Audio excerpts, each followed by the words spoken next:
எப்படி ஒப்படைக்கிறார் தன்னுடைய பிதாவின் இடத்துல அவர் எப்படி ஒப்படைக்கிறாரோ அதே மாதிரி மேரேஜ் ஆகும்போ கர்த்தரிடத்துல அவங்களுடைய மேரேஜ் லைஃப் ஒப்படைக்கணும். சிங்கிளா இருக்கிறவங்க உலகத்துல போய் இந்த பார்ட்னர்ஸ் தேடாதீங்க, ஃபியூச்சர் பார்ட்னரை தேடாதீங்க. 17+ இருக்கிற எல்லாருமே நீங்க தேவனத்துல உங்க பார்ட்னரை தேடணும். ஏன்னா அதுக்கப்புறமா வாழ்ற வாழ்க்கை, சந்தோஷமான வாழ்க்கை, துக்கமான வாழ்க்கை உங்க பார்ட்னரை நம்பி, உங்களோட ஹஸ்பண்ட் ஒய்ஃபை நம்பிதான் இருக்கீங்களா? So please don't take risk. பிதாவின் இடத்துல ஏசப்பாவின் இடத்துல உங்க ஃபியூச்சர் ஒப்புக்கொடுங்க. You will get the best partner. So இப்போவே 17+ இருக்கிறவங்களாம் ஒரு நல்ல பார்ட்னரை ஏசப்பா கிட்ட தேடுங்க, வேற எங்கேயும் தேடாதீங்க. உங்க பிசினஸ்ல ஏசப்பா கிட்ட கமிட் பண்ணுங்க. உங்க கரியர்ஸ்ல ஏசப்பா ஃபியூச்சர்ல என்ன ஆகுதோ அதை ஏசப்பா கிட்ட கமிட் பண்ணுங்க. சேலரி வாங்குவீங்களா? எக்ஸ்பெண்டிச்சர் நிறைய இருக்குதா? செலவு நிறைய இருக்கா? கம்மி சேலரி இருக்கா? காசு எடுத்துட்டு முட்டி போட்டு ஜோப்ப ஏசப்பா எப்படி ஜீசஸ் பிதாவுக்கு ஒப்படைச்சா இந்த காசு நான் உங்ககிட்ட ஒப்படைக்கிறேன். இவ்வளோ ஃபைனான்சியல் ப்ராப்ளம்ஸ் இருக்குது, எவ்வளோ தேவையில்லாத செலவுங்க இருக்குது. ஏசப்பா இந்த காசு கேட்டு செலவு இருக்கட்டும், வீண் செலவை என்கிட்ட தவிர்த்து விடுங்க. இந்த காசுலயே நான் சாட்சியா வாழணும். ஏசப்பாட்ட கமிட் பண்ணலாம். எல்லா குட்டி குட்டி விஷயத்தையுமே நீங்க ஏசப்பாட்ட கமிட் பண்ணீங்கன்னா அவர் அதை ஃபுல்லாக கண்ட்ரோல் எடுத்துப்பாரு. இந்த லாஸ்ட் ஒன் பிதாவிடத்துல ஒரு ஆவியை ஒப்படைக்கிறாரு. ஓகே, ஸோ மை ஸ்பிரிட் வந்து சால்வேஷன். காட் வந்து தன்னுடைய பாடி கண்டிப்பா கிரேவியார்டுக்கு தான் போவோம், கல்லறைக்கு தான் போவோன்றது அவருக்கு நல்லாவே தெரியும். ஆனா ஆத்மா மட்டுமே அழியாதது. ஸோ அந்த ஆத்மாவை என்ன பண்றாரு, ஒரு சேஃபான இடத்துல, ஒரு பிதாவின் இடத்துல ஒப்பு கொடுக்குறாரு. உலகத்துல எதை சம்பாதிச்சாலும் தன்னோட ஆத்மாவை நஷ்டப்படுத்தினா லாபம் எதுன்னு பைபிள் சொல்லுது. ஸோ உங்களுடைய ஆத்மா எவ்வளவு முக்கியம். சரீரம் அழிஞ்சு போயிடுங்க, ஆனா ஆத்மா ஒரு நாளும் அழியாது. இதை புரிஞ்சுக்கொண்ட எசப்பதான் என் சரீரம் இப்போ கிரேவியார்டு கல்லறைக்கு போவோம், ஆனா என்னுடைய ஆத்மாவும் கர்த்தரிடத்துல போவோம். காட் ஒரு விஷயம் நம்ம எல்லாருக்குமே ரிமைண்ட் பண்ற விஷயம் என்னன்னா, நம்மள பிரியமானவர்கள நிறைய பேர் எழுந்திருக்கலாம், ஆனா அவங்க ஏசப்பா வரும்போது அவங்க எல்லாருமே நம்ம ஒருத்தர் முகமுகமா தரிசிக்கலாம் இல்லைங்களா?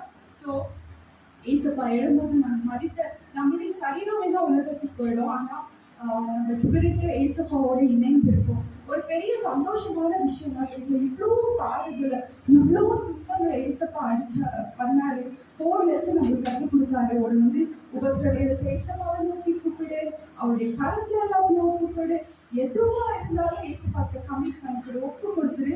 யாரும் ஏசப்பா அழிவுலேருந்து காட்டி ஏசப்பாக்கு ஒப்பு கொடுங்கன்னு சொல்லி இந்த லாஸ்ட் மூமெண்ட்ல கூட அவர் இவ்வளோ அழகான பாடத்தை நம்மளுக்கு சொல்லி கொடுத்துருக்காரு. லாஸ்ட் மூச்சு வரைக்கும் அவர் ஃபுல் சாக்ரிஃபைஸ் ஏசப்பா கொடுத்துருக்காரு. அவங்க பிதாவுக்கு எவ்வளோ ஃபேத்ஃபுல்லாக இருக்கிறாரு. நம்ம காட் எவ்வளோ ஒரு சூப்பர் ஹீரோ. நீங்கள் எதெல்லாம் நினச்சிக்கோங்க, God is such a powerful God. உடம்புல சுதர் சொன்ன மாதிரி பெஸ்ட்டாக நிறைய எக்ஸ்பிளைன் பண்ணுவாங்க. சுதர் சொன்ன மாதிரி உடம்புல சக்தி இல்லாத கூட he had a control.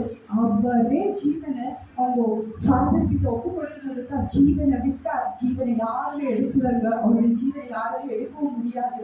அவர் ஜீவனை விட்டார். He only left. He is a brave man. Last moment வரைக்கும் he fought for this.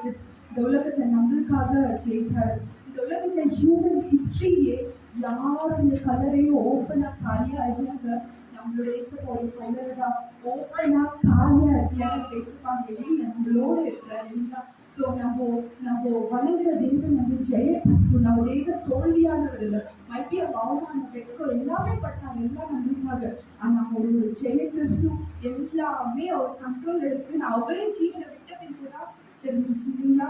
So அந்த தெய்வனை வணங்குற நாம மைப்பி எல்லா சுச்சுவேஷன்ல ஏசப்பாக்கிட்ட எடுத்துட்டு போகிறது ரொம்ப கஷ்டமா இருக்கும். ஆனால் நம்ம பழகிச்சுன்னா நம்ம லைஃப் அவ்வளோ ஈஸியாக இருக்கும். அவர் பேசுறது நம்ம லிட்ரலாக கேட்கும். சரிங்களா? ஸோ நம்ம ஏசப்பாக்கிட்ட கற்று இந்த 4 லெசன்ஸையும் நம்ம வாழ்க்கையில் பின்பற்ற ஃபாலோ பண்ணலாம். ஸோ கற்பனை வந்து நம்ம ஒப்பு கொடுக்கலாமா? அது ஏசப்பா நீங்கள் கற்றுக் கொடுத்த இந்த 4 லெசன்ஸை எங்கள் வாழ்க்கையில் நாங்கள் பின்பற்றும்படியா எங்கள் உள்ளத்தில் நீங்கள் பேசுங்க ராஜா. அப்பா புது புது சேலஞ்சஸ் அப்பா உலகத்தில் இருக்கிற எல்லா கஷ்டமும் எங்களுக்கு தான் நாங்கள் நிறைய நினைக்கிறது உண்டு ராஜா. ஆனால் எங்களோட கஷ்டப்படுறவங்க எவ்வளோ பேர் இருக்காங்க ராஜா. எங்களோட நீங்க இருக்கீங்க ராஜா. அதை மனதில் வைத்து ராஜா ஒவ்வொரு நாளும் அப்பா உங்களுடைய வழிகளை பின்பற்ற உதவி செய்யுங்க ராஜா. எல்லா சின்னக்காத படி நீ பொறுப்பெடுத்து சொல்லுங்க.